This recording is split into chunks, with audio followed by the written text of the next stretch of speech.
স্থগিত এইচএসসি ও সমমানের পরীক্ষা আবারও পেছালো। 11 সেপ্টেম্বর থেকে ফের পরীক্ষা শুরু হওয়ার কথা থাকলেও তা আরও 2 সপ্তাহ পিছিয়ে যাবে।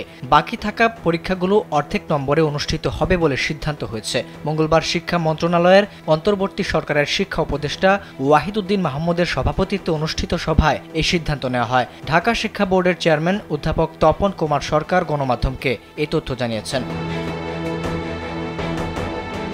কোটা সংস্কার আন্দোলন এবং ছাত্র জনতার অভ্যুত্থানের কারণে উদ্ভূত পরিস্থিতিতে কয়েক দফায় এইচএসসি ও সমমানের পরীক্ষা স্থগিত করা হয়। প্রথমে গত 18 জুলাইয়ের পরীক্ষা স্থগিত করা হয়, তারপর একই সঙ্গে 21, 23 ও 25 জুলাইয়ের পরীক্ষা স্থগিত করা হয়। এরপর 28 জুলাই থেকে 1 আগস্ট পর্যন্ত পরীক্ষা স্থগিত করা হয়। দেশের যে কোনো প্রান্ত থেকে অনলাইনে নিজেকে দক্ষ করুন ক্রিয়েটিভ আইটি ইনস্টিটিউটের সাথে।